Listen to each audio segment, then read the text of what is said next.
Hello and welcome to the True North Conversation with me, Ann Dawson. Today I'm joined by Serena Taylor, who works with people living with ongoing conditions such as chronic fatigue, fibromyalgia and burnout. Drawing not only on her professional work, but very importantly, her own experience, she helps people understand what may be happening when the nervous system stays stuck in stress or overwhelm. She's here with me today to share what she's learned through that work and the message behind her book, The Serenity Reset.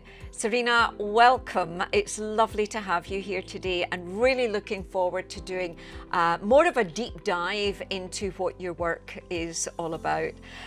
If you could maybe just start by explaining, a lot of us may be suffering from some of the conditions that I've just mentioned, but we haven't put a label on them. We don't even know that that's what we're potentially suffering from. So if you could give us a little bit of an explanation to what some of these symptoms to these conditions are, and then we'll take it from there. Okay, wonderful. So a lot of the time when we feel stressed at work, what happens is our nervous system responds. And by responding, I mean that cortisol, adrenaline, norepinephrine, they're all turned on and they increase. So we turn that little dial up. And what that can do in the short term is no harm whatsoever, because the sympathetic nervous system needs to be activated to get us excited, to get us moving, to get us doing things. It can even be enjoyable if you think about adrenaline junkies and how enjoyable excitement can be.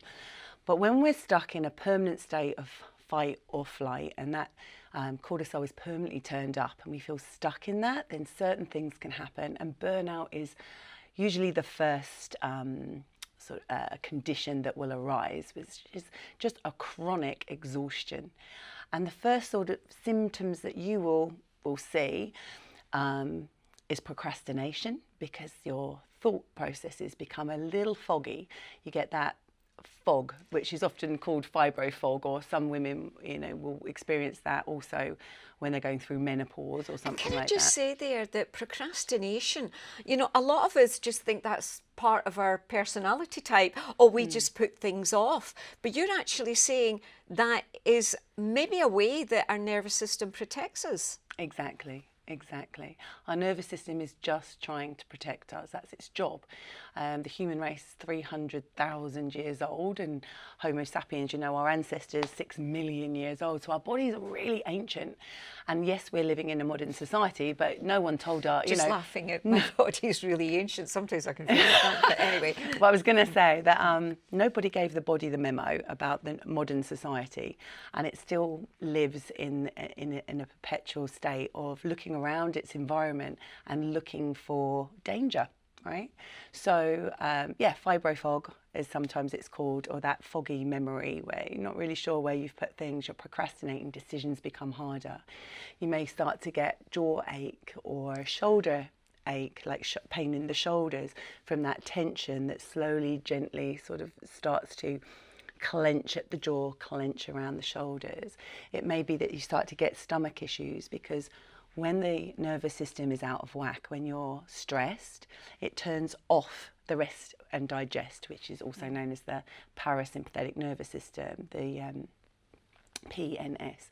And when that's turned off, that means digestion and immunity are compromised, because these things aren't needed to run away quickly. They're not required in that sympathetic nervous response to get away from danger. So they're turned off. And if that's turned off for a prolonged period, you can imagine the damage that will do to a body. Without an immune system, without a digestive system working properly, there's Crohn's disease and IBS and stomach issues that may come up. And it just seems that a lot of this is very much on the increase. We're hearing more and more about it. Is that because we didn't know it existed before, or we didn't have a name for it, or maybe the research is just coming to the forefront now? I think people called it exhaustion before, especially with burnout. And if you keep going, then you're going to end up with fibromyalgia or chronic fatigue syndrome, ME.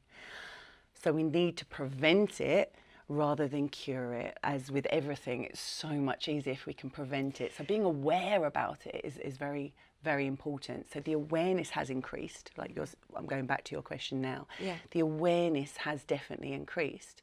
But previously, life was a little simpler. If you think back in there, people knew when life is less rushed, the nervous system feels safe. Relax. Yeah, Even relax. slowing down the speed at which we speak will have a positive impact on our bodies, because everything is the ping of the microwave, instant coffee, instant this, everything's done very quickly, and we're not really designed for that. There was this 50s, 60s, there was this revolution where everything became instant. There was canned food and packeted food, and things became a lot quicker. Women started going out to work, and everything became mobile phones, instant pictures, everything was instant gratification. And although that has its bonuses, don't get me wrong, our nervous system was built millennia ago, okay? And it was, if you think about how we would have lived 100,000 years ago, walking through a calm forest, and then there was a sudden movement, for example, and that would alert the eyes, that our eyes would bring that input into the nervous system, and the adrenaline would go up. Is that danger? And you'd catch that. Is that danger? What's going on? And we would instantly calm down if the danger was not there. The trouble with today's society is there's constant stimulation. There's video games, there's TV programs. When you're walking across a road, you're catching movement in your peripheral vision constantly. When you're at work, no, there isn't a tiger jumping out, but there are deadlines. There are people that you're responsible to, people that you're responsible for, and the pressure can mount on your nervous system. And your nervous system reacts by understanding there is a constant threat. And a constant threat without any rest or respite, so that you can come back down to the parasympathetic nervous response and calm the system, results in this becoming stuck. It's like having the TV remote and you've turned the volume right up on your nervous system, and then it's stuck. You can't bring it down again. It won't. Well, that brings me nicely to talk about the Serenity Reset, because what your work is all about, and your experience and expertise is all about, is resetting that, resetting the nervous system that's been stuck. Yeah. And I have to say, and I really do want to say this, I'd asked you earlier, which was rather a personal question, is Serena your real name? Because with the Serenity Reset, I just thought, is that a coincidence? Or, is this been intentional? But, it really is about slowing everything down, getting our bodies into that serenity system that it needs in order to function. Now, my next question to you, we'll talk about you being a serene baby maybe a little bit later, but what I want to say is, maybe you're watching this just now and you're thinking, I resonate with everything Serena has just said.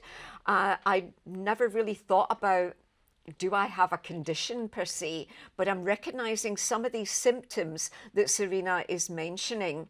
And I really want you to stay on board. Yes, of course, we will tell you how you can get access to the Serenity Reset, the book that you've written.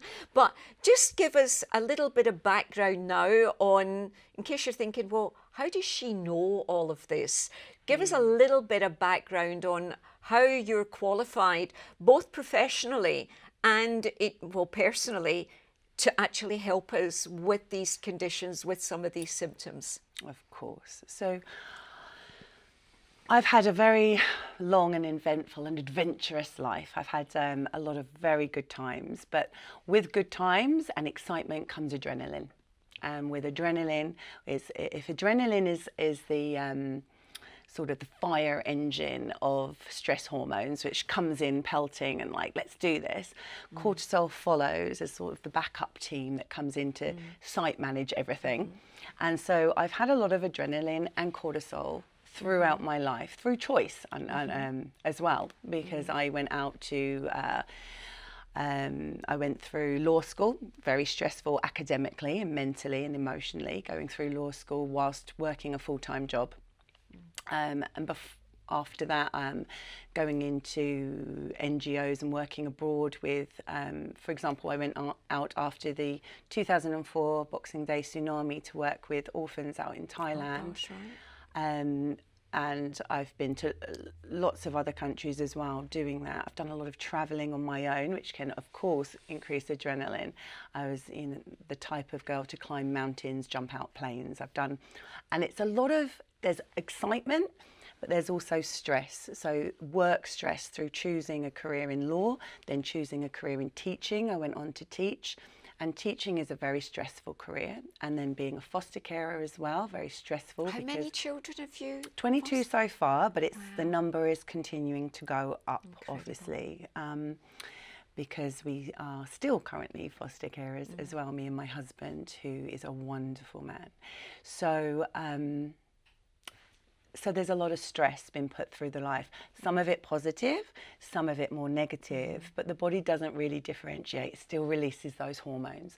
So over the years, this build-up of constant stimulation and constant stress on my nervous system put it into this stuck mode. And coming into the last few years of teaching with COVID and being online and in person and not getting hardly any sleep, that whole COVID era, which would have disrupted a lot of people and caused a lot of long COVID, for example. The Serenity Reset can definitely help with people with those cases too, because the nervous system is now becoming stuck. And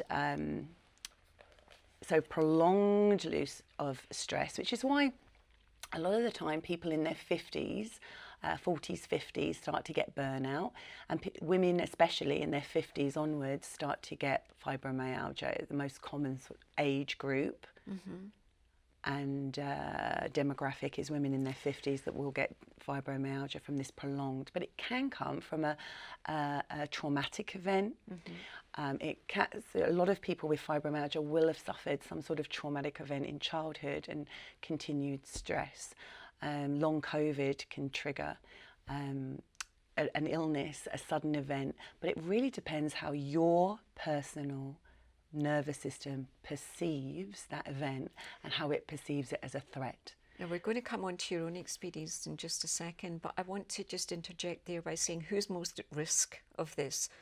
Who of us out there are most at risk of, or do you find in your practice that are needing the help and recognising the fact that they need the help? People that are pushing through, people that think, oh, I'm being weak, I need to just push through, I can get this done. That kind of mindset is what's going to lead to burnout.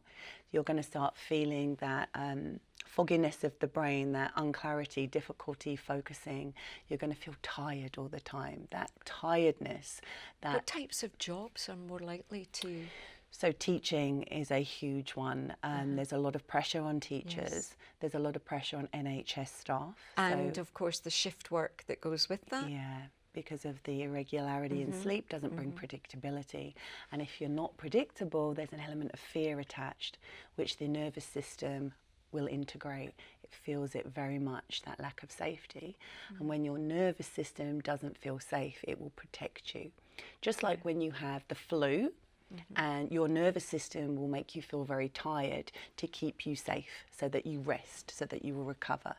So when you are feeling overwhelmed, when your nervous system is feeling unsafe, it will send signals of, it will increase the pain from the nervous system down using the nociceptors within the body. It will increase the pain because it wants you to stay still. And although there may not be, especially in fibromyalgia, a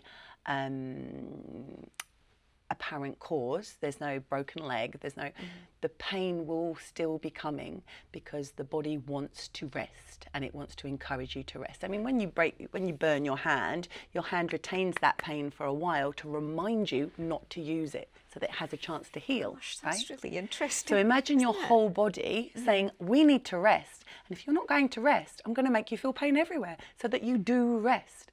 And there's something called, like I go back to the example of the flu. When you have the flu, flu doesn't cause you to be tired. That's your body's response to being ill. It's called illness behaviour. This is what doctors will call it, this illness behaviour, where whatever your body perceives as, when it feels ill or it perceives danger, you will feel tired because it wants you to rest. Because we know that, I mean, even when everything's tickety-boo and we're just kind of going on with life, we know that those hours that we spend asleep and resting, that's when the body recuperates. That's when you recover from, and we think that's just something we think about on a daily basis. But that is fascinating that the body's out to protect you. So it will make you feel pain in order that you take the rest. It's fascinating. And it's just protecting you. So it's something we should actually be quite grateful for. And if you think, well, like sleep, for example, when you're asleep, we've got different systems in our body. We've got the lymphatic system, which is a liquid system. We've got the circulatory system, again, liquid, the blood going around our body. But we've also got the glyceal system, which is the liquid, it's like the spinal fluid that cleans the brain. Every night we go to sleep, and it comes in and it takes out the trash, which allows the brain to receive more oxygen. It gets rid of all the rubbish in there, all the chemicals and things that it doesn't need.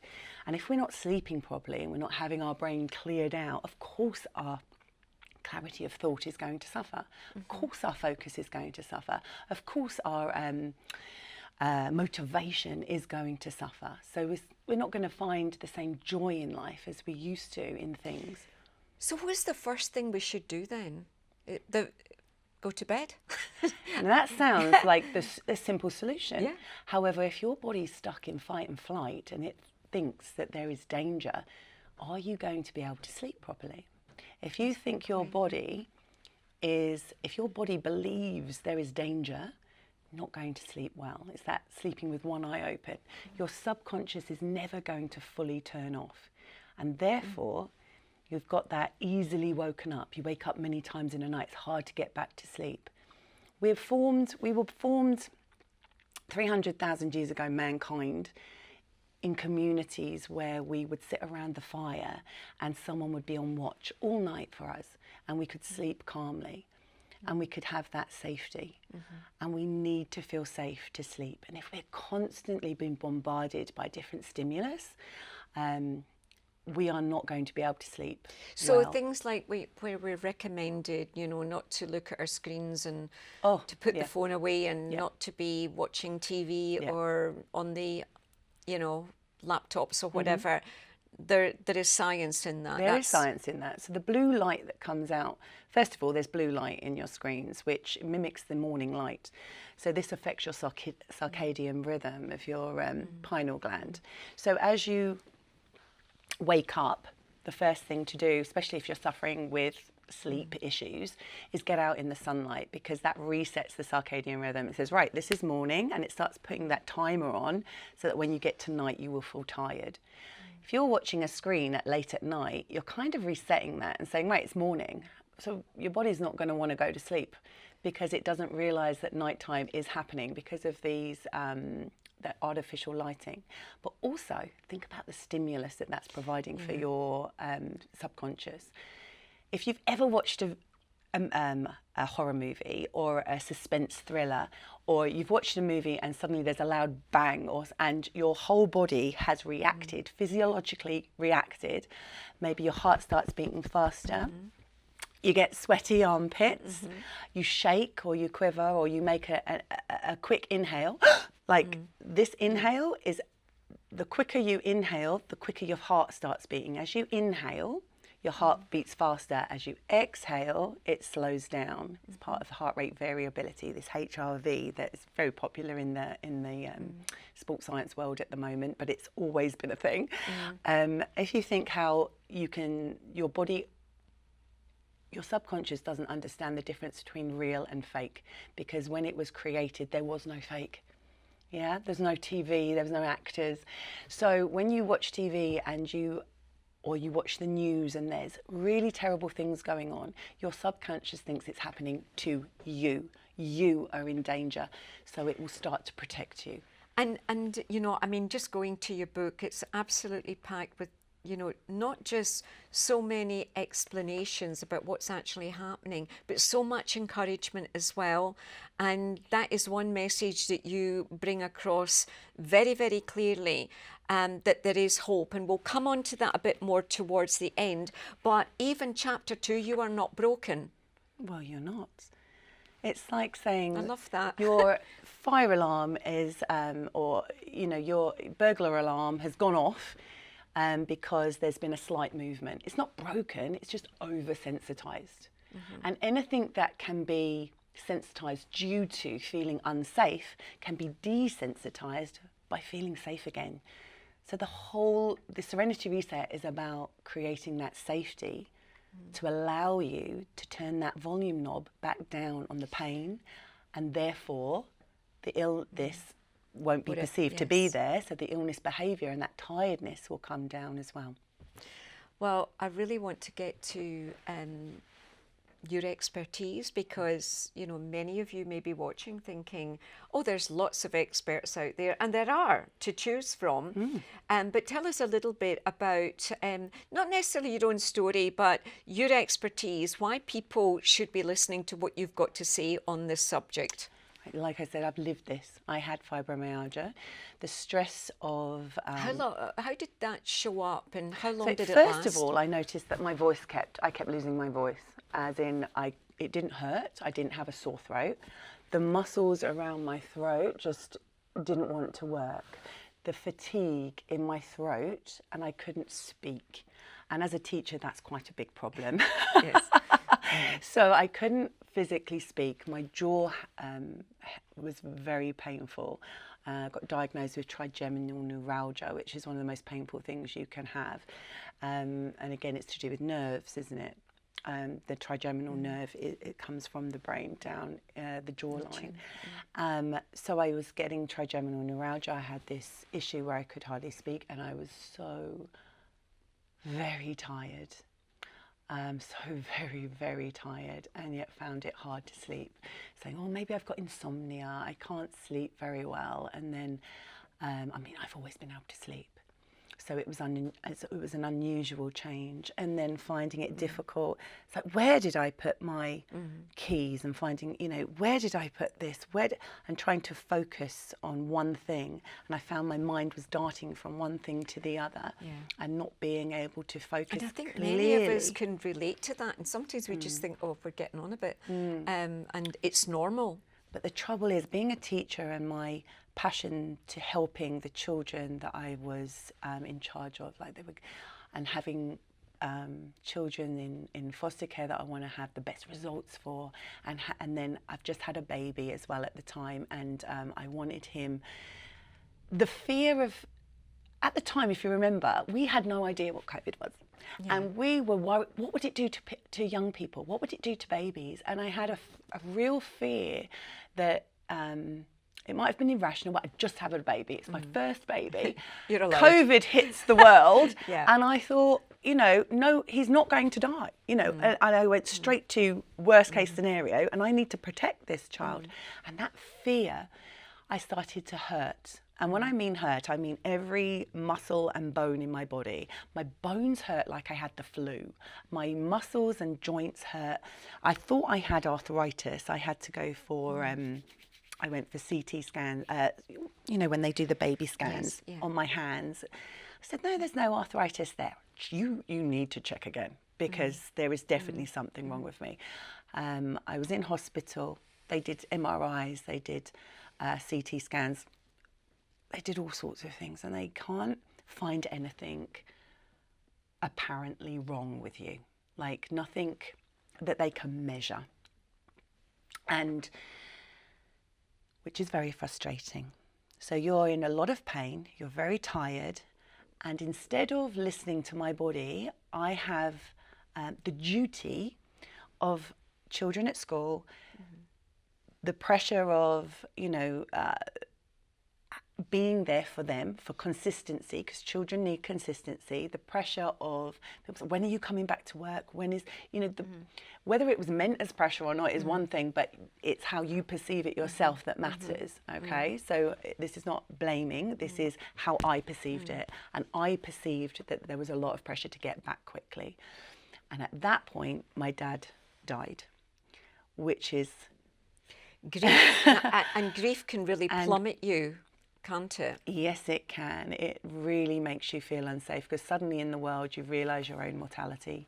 Suddenly in the world, I think when a parent dies, you think, well, he was 27 when he had me, so have I only got 27 years left? Like, you start to make comparisons, which obviously may be irrational, because we're different people with different lifestyles, with different genders, with different but it makes you stop and think, and you become fearful of the future, especially a future without a parent in it, because like now having no parents, you feel very lost in the world. And when you feel lost and you feel a little this is yet another fear layered on top of the already amount of fear through the stress. So my nervous system is feeling more unsafe. And it's just got to the point where it went, right, I've warned you enough. And you think you're going to push through. I'm going to make sure you don't move. So I didn't move at all at this point. So in bed, lost my voice, couldn't speak for months and months and months, which for someone that speaks as much as I do, was not particularly easy. Yeah. No, but also, imagine. You lose the will to socialise. Socialising becomes difficult. And that's vital. It is vital. It's one of there's a whole chapter on that in the book about how we are built as social creatures, and we need that support, which is one of the reasons why trying to come out of that yourself. It's like I was talking to you before camera about the krypton factor and the crystal maze, and you're like, what are you talking about? And I said, well, I've heard of them. I just was never into all of that. When you can get yourself out of fibromyalgia or burnout. It's going to be really difficult, because you've dug that hole and you are deep down and there's nothing apparent to get you out. When you're in a team and you have someone there to support you, when you have accountability, so that you're saying, yes, I'm going to be doing this week, and having that accountability, not pressure, but that support, you have that space of someone else to talk to and collaborate with, of course you can get out of that hole a lot easier. Yeah, right? and I think that's absolutely vital, and most of us will resonate with the fact that we can be, maybe even we feel we're over-relying on those around us, and then we feel that we're a burden, and then that causes more stress.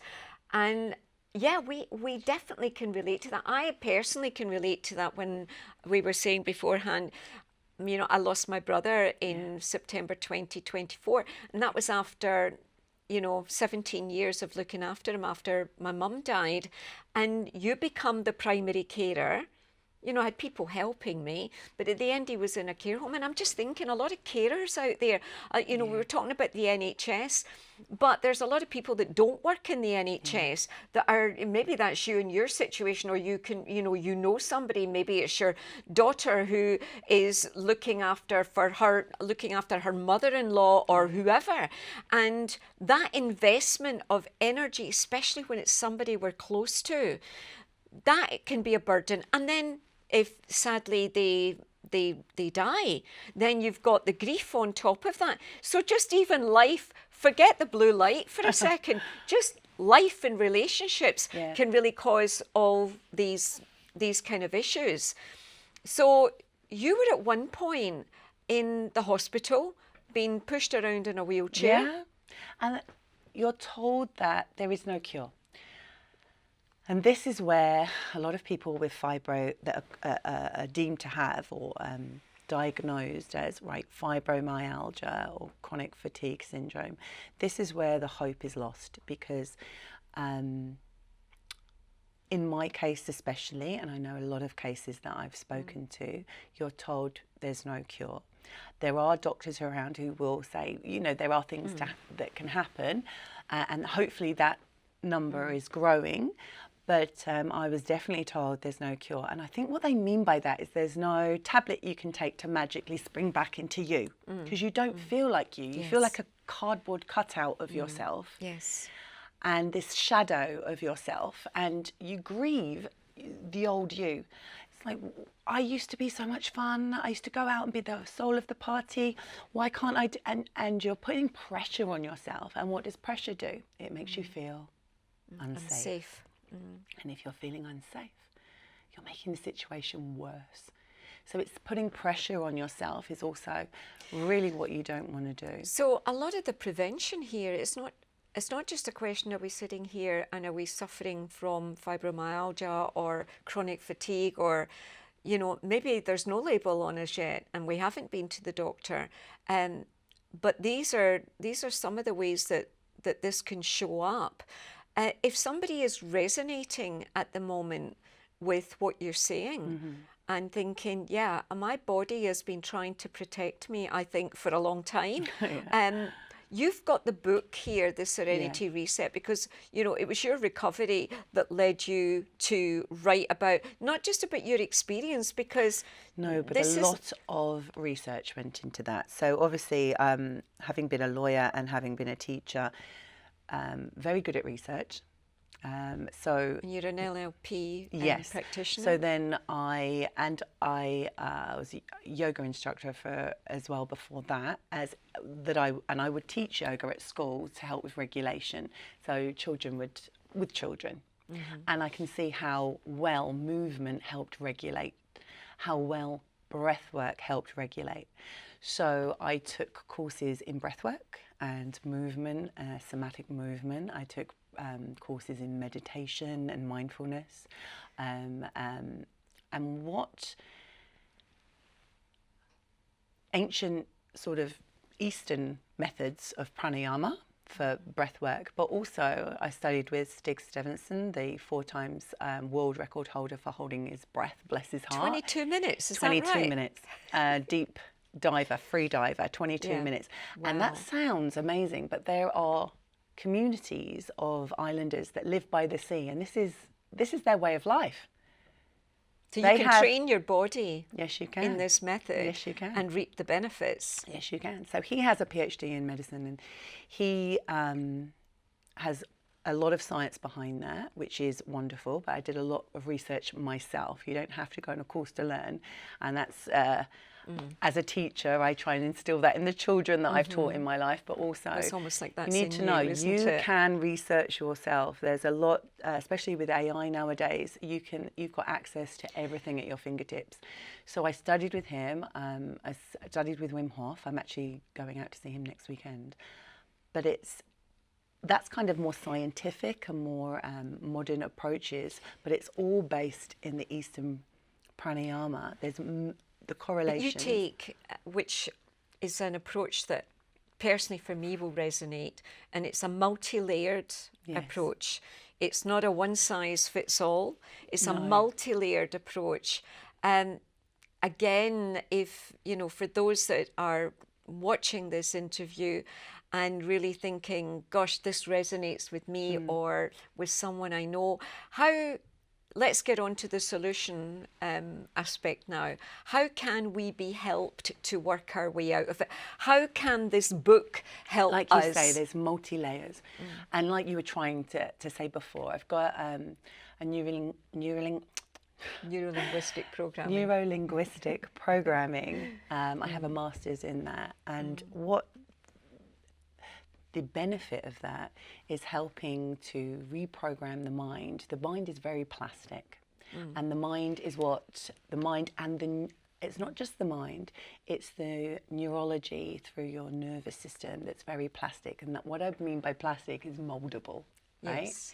So it's moldable, it's changeable. Yes. So just like we changed our neurology to feel unsafe, so that we've triggered that sympathetic nervous system, and we can also mold the mind to feel safer through neurolinguistic programming, through neurological exercises, because you need to make your body feel safe. And how do we feel safe? Through our senses, like hearing, seeing, smelling.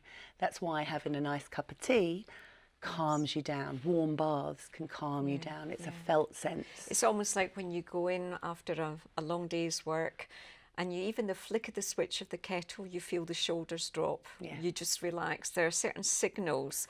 And we'll talk about some of the maybe wrong ways that people will do to try and help that. But I really want to say, because time is a habit of going by really quickly, there's several ways that you can help. You could, obviously, this book is packed with information, giving us lots of hints and tips. It's not just, this is not, these are all the problems. But these are the problems, but these are the solutions. And there's things we can do immediately. And I have to say, I don't want to miss this out, because you're even talking about having a pet. Yeah. And I was blown away by that. I thought, having a pet, you know, what does having a dog or a cat do in terms of, you know, even if I haven't got a label on, how is that going to help me? Well, if you think about support animals, they've been around a very long time. You even can get badges for dogs as your emotional support animal. Yeah. So if you think about how just stroking or another creature, a warm-bodied creature, and caring for that creature can calm the nervous system. The company, so you're not alone, that it provides. But do you know the thing, Serena, that really struck me about that? You don't have to perform for them. No. You can be you. You know, that to me is like, this is unconditional love at its best. Yeah. There's no judgment. And I think a lot of the time we put so much stress on ourselves, don't we, in performing, in taking on another persona. There is nothing more stressful than that. Well, there probably is, but there's one of the most stressful things, I think. And this is why neuro-linguistic programming is so useful in this, because when you're reprogramming someone, to just allow the feeling of judgment to be less important to you. Yes. Not worrying so much. No, because that should be the way. How we are with our pet should be the way we are. It's brilliant. Period. Yes. Right? Yes. That's the real you. Yeah. Yeah. And that authentic self can sometimes make you feel unsafe and make you feel worse to start with, because you're like, oh, if I'm really me, they won't like me, they won't love me, and I'll do something wrong, and it can cause fear and actually make symptoms worse. So working on being the authentic self so that you can, feel safe in being yourself, heals way more than just burnout and fibromyalgia, actually. Well, that's what I was going to come on to. The book explains that. Yeah. It's not just these chronic diseases, but, you know, the book itself, you know, the Serenity Reset, even if it had nothing to do with fibromyalgia or chronic fatigue syndrome or anything like that, it's just a way for us to take better care of ourselves. And what are some of the other ways? You know, not everybody's going to go out and run out and buy a cat or a dog or whatever. But I love you picked that one paragraph. I know, but that really in the whole book. That just spoke to me. But what are some of the other hints and tips, apart from, yes, the book is available obviously on Amazon, but what are some of the other hints and tips that people can take away just from watching this just now? Because there's a multitude of ways that you help people. And actually, just tell us a little bit about that just now while we're on that. So the body is multidimensional, and each person got into this predicament in a very unique fashion, and so will need a unique method of getting out. So it's a support system, and I provide that through one-to-one coaching, one-to-many coaching in group situations, workshops in going into companies and giving employees. Because the corporate world really needs this. Yes, high stress. In high stress environments and work environments, employees have low productivity because they cannot focus, they have low motivation because they're burning out and they're losing that motivation, which is one of the symptoms of burnout. They have that loss of identity because they're not seeing themselves, they're transforming into something they don't even recognise, which can lead to depression, and it leads to a lack of productivity because we're not sure. You've got that monkey mind, like, what do I do next? No, and also the amount of people that are off sick, long-term sickness. Yeah. I mean, that happened to me.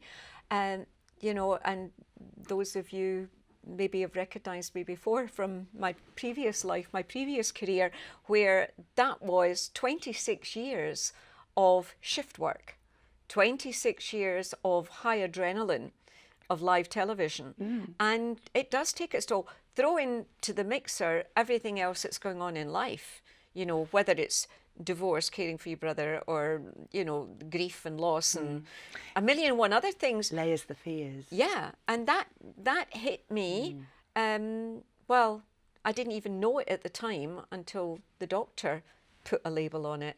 And then I just came screeching to a halt, and then I was off for quite a long time. Yeah. And that's what but I now understand that the body is trying to protect me. And you needed that rest. It's fascinating. If you didn't have that rest, that prolonged cortisol in the body, and that prolonged, so for example, the cortisol helps with the inflammation, even just the inflammation in your body where it thinks that something's wrong, and that prolonged inflammation in the body, that low level constant inflammation through this low level, like this constant stress. Inflammation is a great thing. If you cut yourself, comes there, it cleans out the dead cells. And it repairs, and it kills off the bacteria, gets rid of the bacteria. But if you've got nothing wrong with you, it starts to eat the good cells. It starts to clear out the good. It starts to eat into your body, and the cortisol rises, and you get your blood pressure is attached to autoimmune systems where the body is attacking itself. Well, that's what that's what I'm talking about. Yeah, that's when chronic inflammation in the body leads to that's exactly what I'm talking about. And that's through prolonged stress. You're going to end up with these kind of autoimmune even issues. Conditions like type 2 diabetes, for example. Yeah, so you know, yes, obviously diet and lifestyle play a big part in that, but your stress systems is a huge factor, because when your cortisol levels rise, this affects the sugar in your body. So it releases sugar into your bloodstream because you need the energy to make a shift on, right? Because your body is thinking, I'm scared, I'm in danger. And in danger, when our bodies were created, think about thousands of years ago, meant running, right? It meant physically moving. But for that you need energy, that's sugar. And that sugar releases insulin. And if that's constantly being used, the insulin becomes less and less effective until eventually not effective at all, and type 2 diabetes. But also, a very important point is that it redistributes your fat in your body so that the fat accumulates around the lower belly. And this is the muffin top. If you've got a lot of fat around the lower belly, this is... And maybe you're not even overweight. No, it's just at the lower belly. This is an indication that you've been suffering stress for a long time. And that lower belly fat increases the risk of heart disease, cardiovascular issues, metabolic issues, due to the fact that it surrounds your visceral, it's a visceral fat, it surrounds your organs. Yes, and that's the worst kind of, it's far better on the hips and all the rest of it than around the vital organs. And I was just thinking, a lot of people find out that they're type 2 diabetic because they're getting up a million times a night to go to the bathroom. And that's the body protecting itself by getting rid of the sugar through the urination. But also, if you think about when children are scared, they wet themselves. If your dog is scared, it wets itself on the floor. If your nervous system is scared, the way it would get rid of, I mean, you've seen movies where people have defecated and weed themselves when they're absolutely terrified. The body vacates anything it doesn't need, so it's lighter to run. Gosh. So when you're getting up night after night after night, yes, it could be diabetes, but it could also be that you are stuck in fight or flight, and your body is so scared. Your nervous system is in that feeling, stuck in this loop of unsafety. It really is. And maybe you're watching just now and thinking, yeah, she knows her onions, for want of a better expression. And yeah, we love the sound of the, you know, the one-to-ones or the groups. And yeah, gosh, I wish the company I worked for would get involved with Serena. How is reading a book going to help them if they haven't got you there? How is reading this book going to help people right now? You know, should they go and buy the book? First Or of when all, they go they and buy can the read book. it bit by bit. It's written in chapters It's that very very easy to read. digestible, Yeah. and it's written in a way that you can just look at what you need and start at that point. So there's many, like you said, there's many reasons why our body feels unsafe. For example, the environment is very important. If there's lots going on, your body can't feel safe, but also your internal environment. So your breath, how you breathe. If you're breathing into the lower belly, people that breathe into their chest, like, I mean, if I'm breathing into my higher chest and my shoulders are moving, that's how scared animals breathe, yeah? So scared animals will breathe like that, and that fear comes from the body through the nervous system into the brain. The brain goes, oh, what is going on? Right? I need to get into my sympathetic nervous system mode, like Superman mode, and I need to be on guard here. Something bad is happening. And breathing, just like our brain can signal down to our body can signal up to our brain. It's a two-way street, right? So it's not a one-way system. So when we're breathing badly, our brain thinks something's wrong, again, turning up the knob of pain, sensitization, fatigue. And if we can breathe into the belly, where happy babies breathe, where when your cat is lying on its back, you see its belly coming up and down. Excuse me, I have to cut you in there. Happy babies.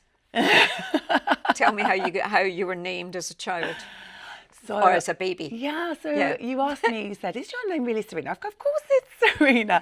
So, and the reason behind that was, when I was born, they were hoping for, or they were expecting a boy, and I, surprise! And apparently it got to the 6th week, and you have to, it's like, you have to name the baby, go and register. And I'd been called, oh, what a serene baby, so many times. Calm, didn't cry. Just a happy wee soul. So they decided to call me Serena. Isn't that amazing? And the Serenity Reset is absolutely perfect for that. And I really would encourage you, if you are watching this and you resonate with anything that Serena has been saying, well, we're putting the details there on your screen, the different ways that you can get in touch with her. They can go online and find you. But, you know, the book is an excellent starting point. And it's very, very readable as well. You know, obviously I'm picking out the bit with the pets, and it's just full of practical advice as how you can make quick improvements. But I don't want to end this without talking about, there's another book. Yeah.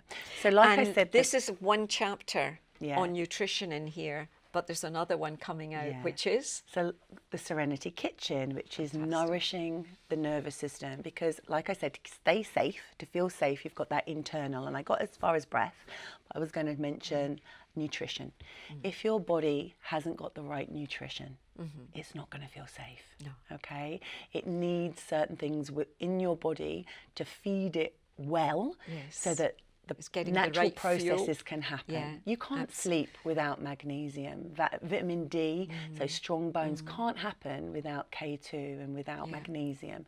So you need to eat a whole food diet. And if you aren't, you need supplementation. But you need also to keep your glucose levels very constant. So this is your bloodstream. I'm just making like noise. But in your bloodstream, as long as that blood is coming through with constant levels of glucose in it, so it's keeping, when it spikes, when it dips, this is making you feel unsafe. It's also going to result in things like type 2 diabetes. And this is where the body goes to protect itself. We're nearly out of time here, Serena, and I do want to kind of end by saying, you know, if somebody is resonating with this, you know, we've put the details up there, and don't forget you've got the book as well that people can use. But why should they pick you? I know that's a bit like, you know, blow your trumpet here, but why? There are lots of people out there, and some of them so-called practitioners. What is it about what you do, your program, that should make you the go-to for those watching? Well, it's individually, bespokely made for people. there are so many variations of what will help you, and it's like a pick your own adventure. I will help you, you will find things that work, and then we will continue down that road to get you back to health. Obviously I do the work on the group sessions and programs, the Serenity Reset programs, workshops in companies. I work for companies to get their employees either to prevent them going off work with stress, or to get them back into work. Because this is the thing, when you're off work with stress and you are off for a long time and maybe you're let go, it's really difficult to then get back into the workforce. So it's really important that people know that, one, these things are curable, because we're told they're not. They definitely are. Exhibit A, and I have many exhibit B, C, D, and E with testimonials that you can read on my website. But also that it gives that hope, it gives that spark. And I back think to some that people. is a good point to end on. You know, if you are watching and you thought, oh, this is just hopeless, this is just life, it doesn't have to be that way. All the different ways you can contact Serena. And I even have retreats to kickstart that, like week retreats to kickstart. Which would be great. I mean, that in and of itself is fantastic. Serena, the Serenity Reset and everything you've discussed, this has been an absolute pleasure. And not just an education, but a total pleasure as well. Thank you for coming into the studio, and we look forward to seeing you again, and I can't wait for the Serenity Kitchen as well. Thank you very much for watching True North with Ann Dawson, and well, not stay tuned, but you know, be on the lookout, because there's lots more conversations to be had and lots more conversations with this lovely lady here. Take care, speak soon.